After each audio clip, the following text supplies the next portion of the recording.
Greetings from Bulgaria, my friends. I'm VULKK, and this is part 00 of an upcoming walkthrough series for Witcher 3 Blood and Wine. This video will also serve as kind of an introduction and tutorial, or a guide if you will, to my favorite build. No, it's not the most overpowered one, nor it is a cheaty one, it's just a very heavily depending on red skills build for my Geralt. Let me start by first telling you that this guy is only 47, which means I'm playing the normal game, and I'm about to start again from new at level 39 for this walkthrough, because I wanted to make sure that I know at least the bigger part of the new expansion, or preferably the whole of it, before I start recording for the walkthrough, but that's a different topic. I've already published a lengthy video about all the changes, updates and innovations, including the changes to the old and new gear sets, in a different video in the guides and tutorial sections on my channel and website. If you want, you can check them out. Now let's talk about the build. As I've already mentioned, my preferred style for play in the game is heavy red.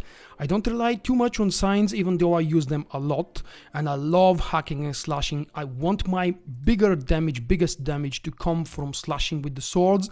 I love the animations. I actually enjoy a lot the combat system in The Witcher 3. Introduction.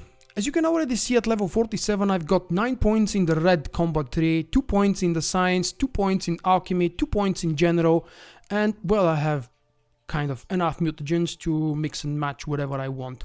Let's go on each one of those and I will tell you why I have these abilities and how exactly have I structured them and what good do they bring to my gameplay. Muscle memory. Current level, fast attack damage increased by 25% and adrenaline point gained 5%.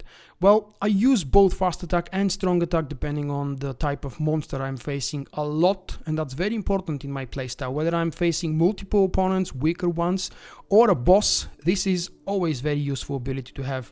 Strength training is increased 25% to the strong attack, and again adrenaline point gain 5%. It is 5% because it's maxed out. If you have 1 point, it will give you 1%, 2 points 2%, and so on. The next one is precise blows. Increases chance of landing a fast attack critical hit by 10% and fast attack critical hit damage by 75%. And again it increases 5% adrenaline point gain. 10% increased critical chance gives us 10% better chance for my abilities to crit. And when they crit, they're going to hit for 75% more than what they would if I don't have this ability. Very useful for exactly my playstyle. Crushing blows increases strong attack critical hit damage by 10% and strong attack critical hit damage by 75%. 5% added to adrenaline point gain again. Exactly the same, but this time it's for strong attack, which I don't use as often. Whirl is something I pick depending on whether I'm farming something, whether I'm killing droners or something else in masses. Like for example, an epic fight. If you've played it, you know about the epic fight in the Elven ancient ruins all the way to the north of Tucson. One of the diagrams for the Feline cat school gear is over there. But I will not tell you any more spoilers if you don't want to spoil for yourself this thing. Whirl would be useful there. Currently it's out of my build in favor of green stuff. Rend deals additional damage in proportion to the stamina consumed, ignores enemy defense and increases critical hit chance by 50%. Adrenaline points increase total damage by 33%. Building adrenaline is important and spending it is even more important. The more adrenaline you have, the better attacks you will be landing, and one of the reasons is Rend. The more adrenaline points you have, the better damage you will be doing. Crippling strikes is a boost to fast attack. They now apply a bleeding effect. Affected enemies lose 125 vitality or essence points per second. So remember, that's per second, and that lasts for 5 seconds, so that's quite an amount of damage, depending of course on what or who you're hitting and how many you're hitting at the same time. The next one is Sunder Armor. Reduces enemy damage resistance by 25%. I would consider this to be probably most useful versus strong and well defended big enemies. Not so much against the trash that we can kill by just looking at them. The last full point spent ability I have is Razor Focus. Instantly gain 1 adrenaline point when entering combat. The adrenaline points generated by sword blows are increased by 25%. This is very important because I want to be prepared every time I enter combat. I need my optimal boost. I want to be able to land massive hits as soon as I enter combat. It is extremely rare, but I might run into a situation where I will be attacked out of nowhere and I will not have a chance to prepare. Again, these things don't happen with strong opponents. Usually the stronger opponents, such as bosses or something else of a massive scale, are visible from afar and you have a chance to drink potions, prepare, and everything else. Let's move on to the signs, the blue three. I only have Exploding Shield and Delusion because, as I told you, I don't rely too much on signs, even though I actually do play with, forgive me, I was wondering what the hell am I mousing over. I do play with Igni a lot, but I only use it on weak enemies and very rare on other opponents that actually have a weakness against Igni. I love the animation, but I never considered, well, I did in my third playthrough of the original game when I played massive sign build.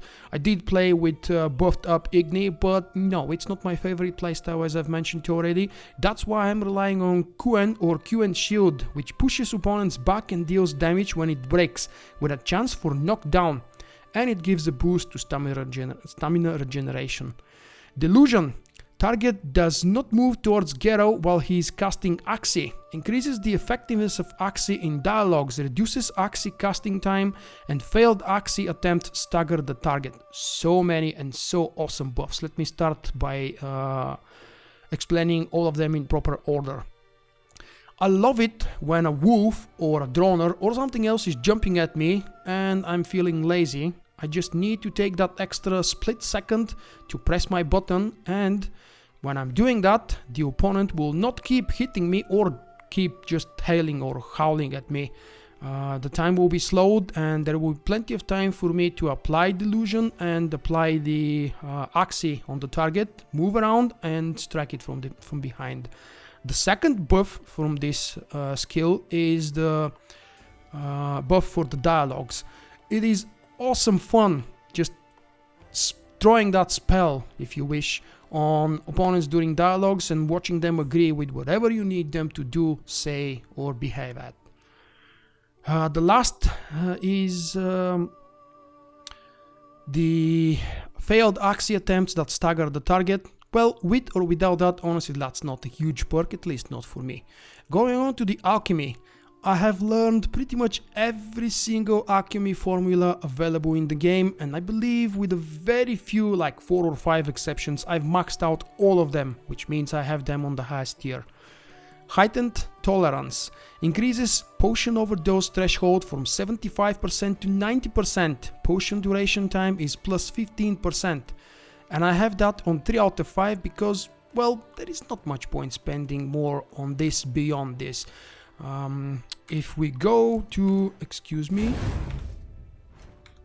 if we go to this screen, you're gonna see that my toxicity is 210 out of maximum 257. 257, can you imagine that?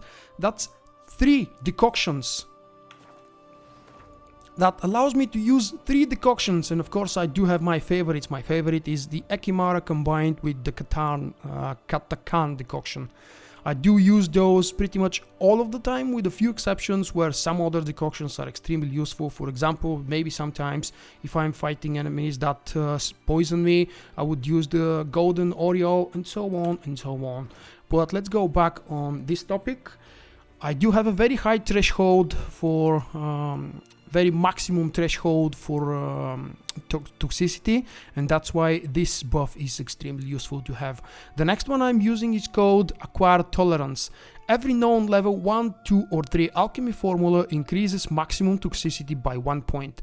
And this is why I have so much higher threshold for my toxicity than a normal lower level Geralt would have. It's because I've played the game for over, well, in this save you had a chance to see, I believe, earlier in the video, I have over 340, 350 hours of gameplay, and I do have other saves as well, plus new game plus, and other things like that. So yeah, plenty of experience. I have looted in this save. I've looted pretty much everything. I've crafted everything, and that's what allows me to have so much higher threshold toxicity than a normal Geralt would.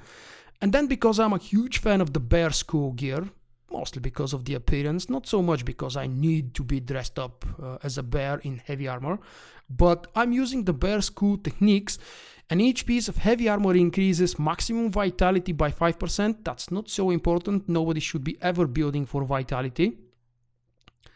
And the good part of this buff is that I get 5% of strong attack damage. The second from the general skill tree is the rage management. If your current stamina level is too low, signs can be cast using adrenaline points. As I've told you already, I believe, I don't rely heavily on signs, but I do have my favorites such as QN or QN, and I also do love to axi the opponents. I do use, of course, Yarden and pretty much all the others, but I don't use them all the time, and I rely on my most damage to be dealt for my swords, which is why I heavily rely on my quick stamina regeneration and especially adrenaline points building. Moving to the right side of the tree, we've got obviously as many reds combined together as possible, and I do use the greens in the middle. Clicking here to visit the second part where the mutation system is, you do know that this is a very greedy system and it's pretty much designed for New Game Plus. But as level 47, this is what I've opened already. I've decided that the best use I would have is for Euphoria. Each point of toxicity increases damage dealt by swords and sign intensity by 0.75% up to a maximum of 193%. That's my favorite, currently my favorite mutation. There are others, there are cool and cooler and probably crap ones, but I haven't been able to unlock them yet, and I haven't touched yet my New Game Plus saves. So I'll be doing that probably for my second walkthrough series, which will as usually be called Replay. I've tried first building for red because you know that's my favorite, but after a certain point, there aren't any abilities from the combat skill tree that I would really desperately want to have. So I've decided to branch out and check around what other trees I might actually enjoy having skills from. And these ended up to be the second 3 points were spent in the heightened tolerance. I wasn't using that before. And the other extra slot, because you see I've unlocked 2 extra slots so far, was spent on Exploding Shield. I already had these points spent on these abilities because I knew they're useful and I was swapping them in and out from time to time, but they weren't part of my constant build and my constant rotation and gameplay style. Well, now they are. I hope that this video was useful to you, and I really hope that you will be watching all of the episodes from the walkthrough series, because I expect it's gonna be really fun, both for me and you, as a creator and as a viewer. That's it. I will see you with part 01. Bye bye. And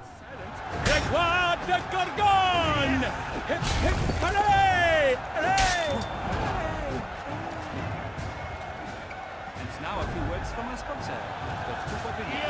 For strong bones and teeth, drink Tufo. A wine for your teeth, a wine for your soul.